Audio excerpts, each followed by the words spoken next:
Actor, singer, and songwriter Michael McLean is bringing his live stage show, The Forgotten Carols, to Eastern Idaho this weekend. And he says audiences will be able to see it like they never have before. I spoke with Michael over the phone a few weeks ago about some of the changes and the new things for the tour this year. Here's my full conversation with him. Well, first of all, I wanted to just follow up. I remember last year you were telling me you had some health scares in your family. You were hospitalized, and then your daughter was dealing with cancer. I just wanted an update about your family and how things are going. Well, that's kind of you to ask. Thanks, Rhett. They told me when I was released from the hospital that it was going to take time for the healing to happen if I was really diligent doing what I was supposed to do. And I thought,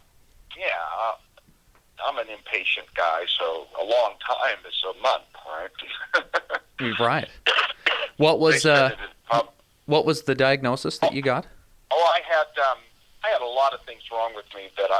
When I was in the emergency room, I had a blood pressure of 220 over 118, and the numbers that equaled a stage 4 kidney failure, and just lots of bad stuff.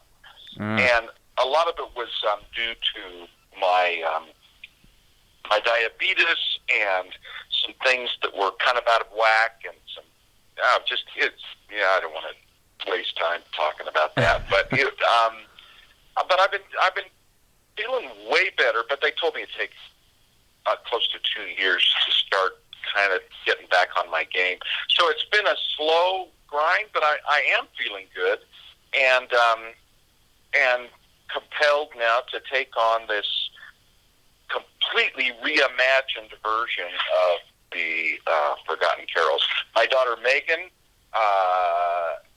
just finished the last of the surgeries. She had breast cancer and had a double mastectomy and all of the chemo and all the radiation, and then just finished some reconstruction surgery so that she's feeling a little bit more whole, and she's doing great. And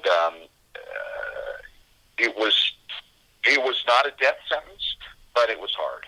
And she just, oh my gosh, you think you know your kids and how tough they are, but I have a new respect for her, and she's doing great. So thank you for asking. Oh, you're very welcome. I'm glad to hear that things are going well there.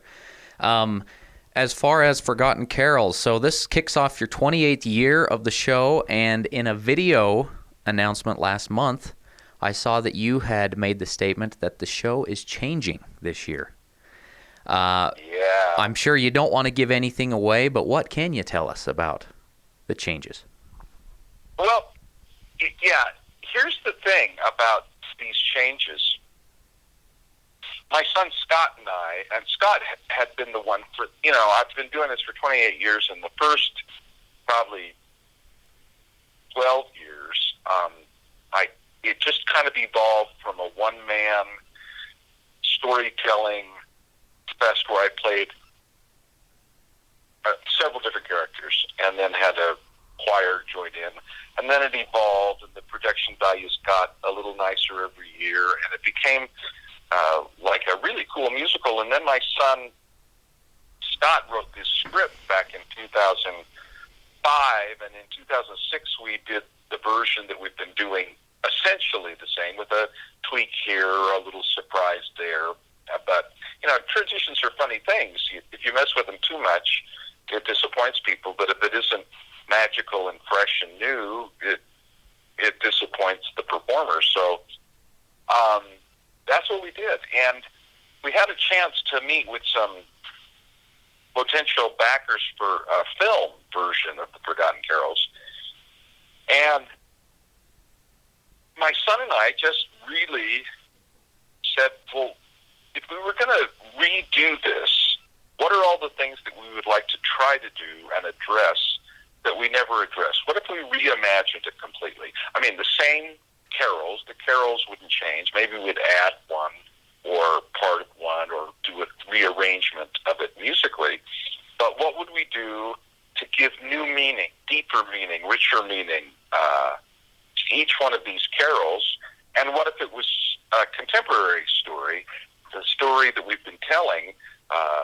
Constance Chamberlain, the nurse, her dad died in World War II, and she never really knew him. And so the story was in about 1971 or 72, and she wore the little nurse's hat, and it was kind of a period piece. But what if it was contemporary? And a lot of these things were inspired by the way we had worked on the screenplay. You know, there's things you can do in a movie that are way more visual than you can do on a set that you have to pack up and put in a semi after the show every night. So sure, I wasn't intending to make the adaptation of the screenplay to the stage when we started working on that, but in June we started talking about it, and I so fell in love with the things that kind of occurred to us as we were really thinking about this John the Beloved character, and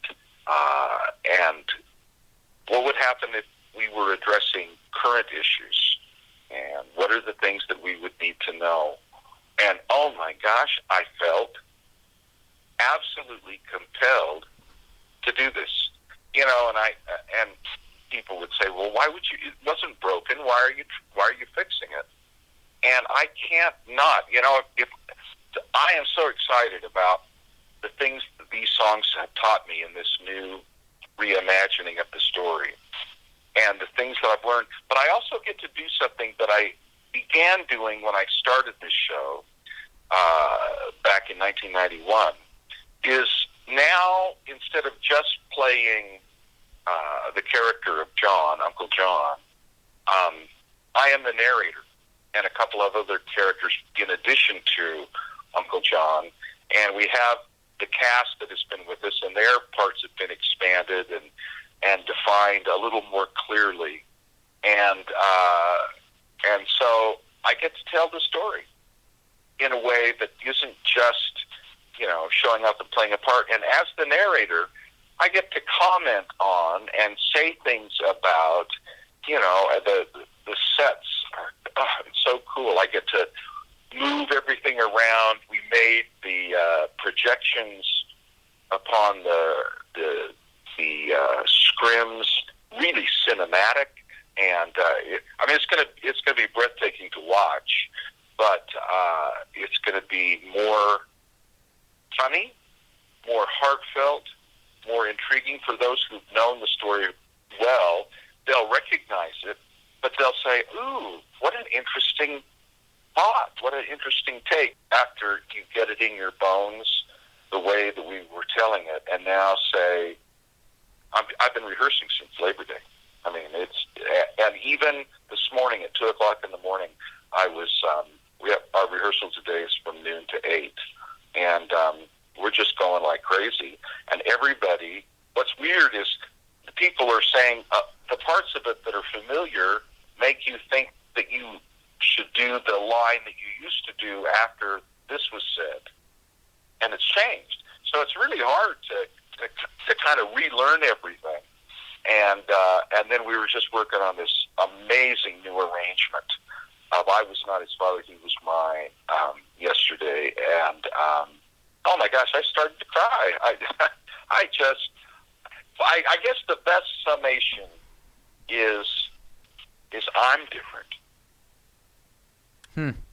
Well, so I got to go back and backtrack a little bit, because before you started talking about these changes, you talked about how you and your son Scott were meeting with some people to discuss the production of the Forgotten Carols into a film. And I know this is something you've been talking about for the last several years. What is the latest on that process? Where are we at in developing this story into a movie? Well, I think that one of the truths about filmmaking is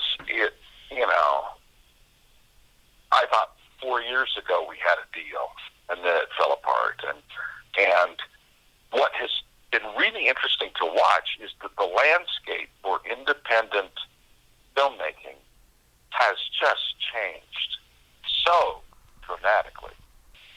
most of the movies. I mean, and since Disney Tuesday started their streaming platform of Disney Plus, and movies go for a couple of days so that they can quickly get it on Netflix or Amazon Prime or whatever, and it's streamed.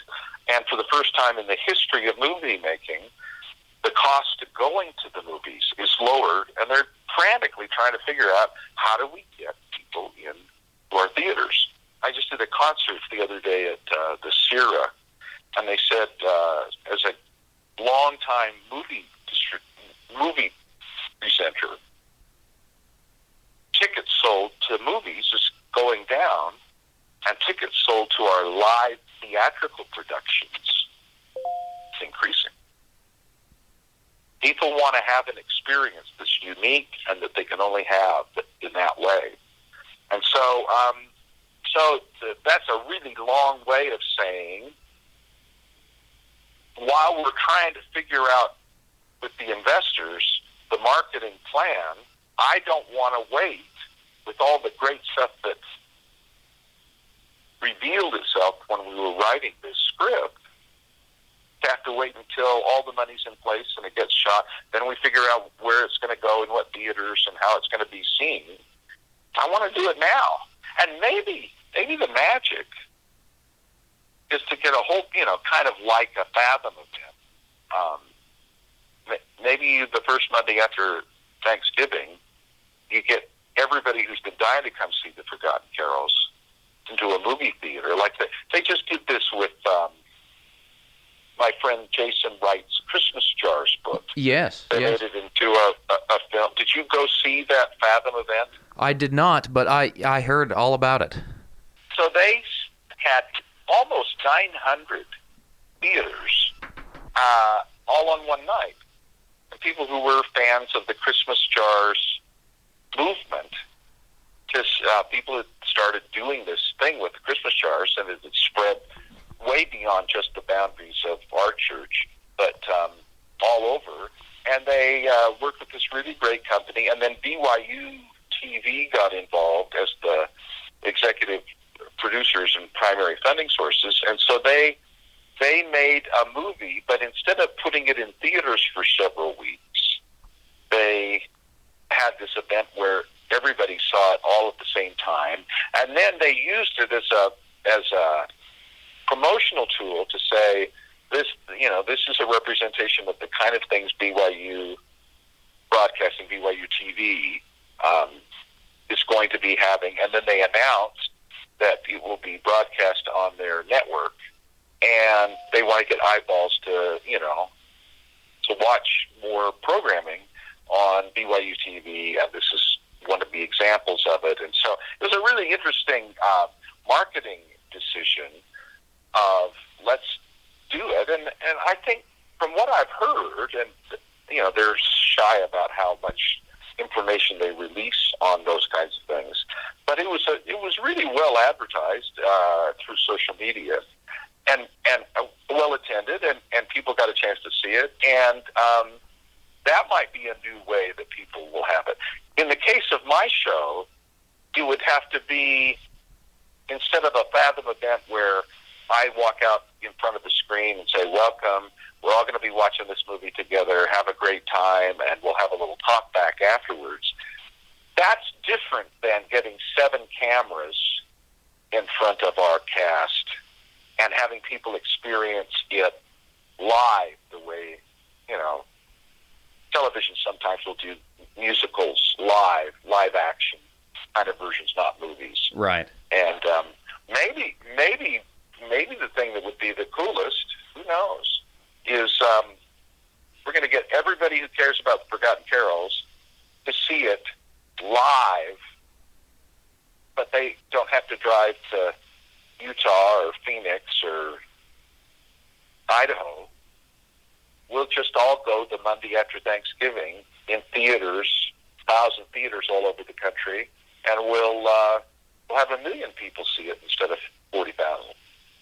That, maybe that's the future. And then every year you do this. You bring in, to keep it fresh, you bring in surprise guest singers. So so that the homeless thing's done by Pentatonics one year, or Carrie Underwood sings "Mary Let Me Hold Her Baby" instead of somebody in the cat.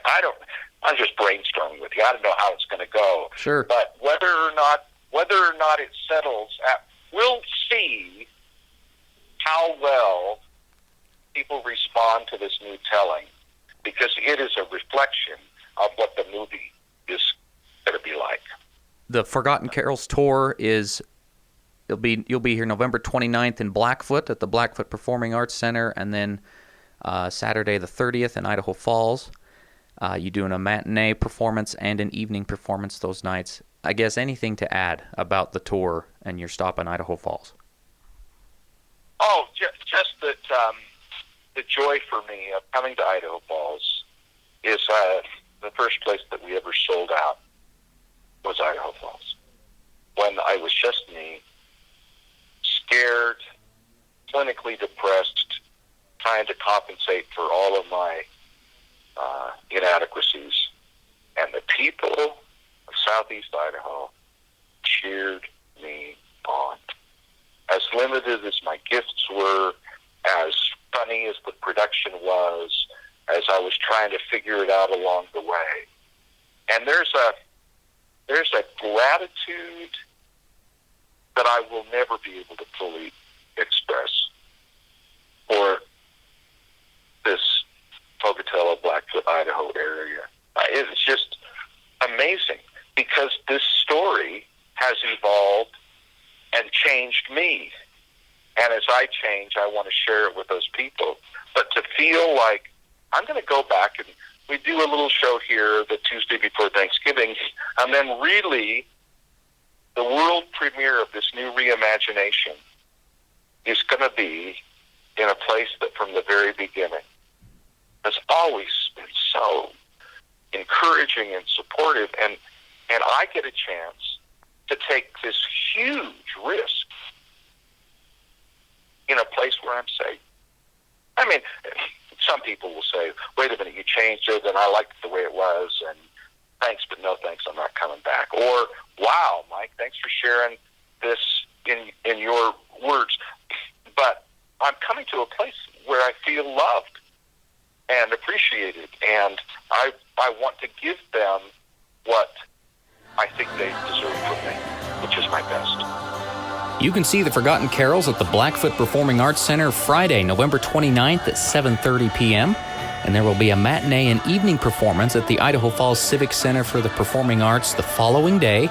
Shows begin at 2:30 and 7:30 p.m. To learn more or to purchase tickets, visit ForgottenCarols.com or click on the link in the article below. For EastIdahoNews.com, I'm Rhett Nelson. Thanks for listening, and Merry Christmas.